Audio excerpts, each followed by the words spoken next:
I think the first thing to really recognise is the fact that we often confuse invention with innovation. And these two things are fundamentally different. Invention is all about the idea creation process, whereas innovation is all about taking that creative spark and actually converting it into something which has commercial success and value. In fact, a definition which we often use is that innovation is the connection of technology via a society or a market need in a creative way to something that generates value.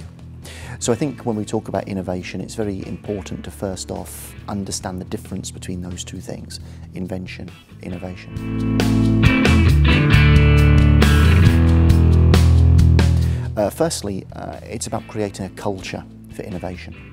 You can't just do innovation on demand. You need to create an environment where people have freedom and space to be able to innovate. It's very difficult to innovate with discipline. So as part of a culture, one needs to really encourage that innovation, that innovative spirit. And so first and foremost, it's about developing a culture within the organisation. Secondly, it's about customers. Customers need to be at the heart of everything. At the end of the day, a company is developing a solution for a customer. Now, whether that customer is an industrial customer or whether that customer is a consumer, one way or the other, what you develop needs to resonate with the person who's going to buy it from you. This is not news to anybody. And so, importantly, one needs to have a very close connection to the customer or cluster of customers within a market that one is trying to innovate for, if you will. So understanding the customers, understanding one's market, living with the customers in terms of really understanding what matters to them. But importantly, when we talk about innovation, the concept of actually talking to a customer and imagining that that customer is going to tell you what it is they want is something that we really need to understand how to move beyond. If you talk to a customer and say, okay, what would you like? The customer will tell you something within the realm of what they know today. And it will often be, I want something that's cheaper, I want something that's thicker or thinner or blue or green or different, something very, very low level but very much linked to what they do today. And so what we need to do is we need to have people close enough to the customers such that they can understand what we call the customer insights. So this is about, what is the customer's problem? And how can we really help understand how we can eliminate that problem. So in many ways we're trying to solve problems that customers don't even know they have. And this is right at the heart of being able to innovate with customers. So this is the second thing.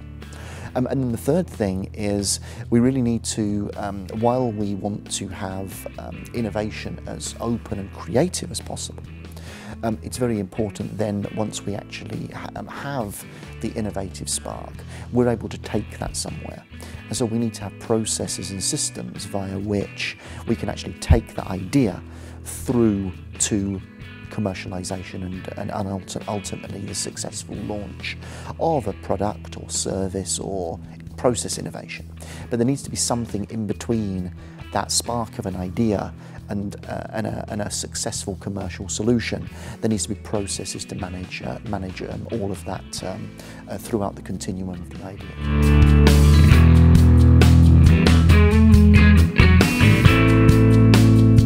I think the second most inspiring story is our favourite story about our post-it note, which of course is such a wonderful story because it really is the spirit of innovation and entrepreneurship at 3M. The concept where you have two guys working on a project where they come up with something which doesn't at all meet the needs of the project. And their inquiring minds and their energy and passion then says, rather than throw the experiment away, they start to understand what they can do with that, with the product or with the sample that they've made. How can we create a market? How can we create a need? And I think this whole concept of taking something which doesn't immediately have a home, but then having a couple of guys with such passion for what they've invented, They took it to various different executives and they were probably told no 20 different times, but they persevered and they had passion and drive and enthusiasm, and eventually they brought to market a commercial product which now sells many millions of dollars every single year, and continues to re-innovate, different colours, different shapes. There's an electronic software version of the Post-it notes. And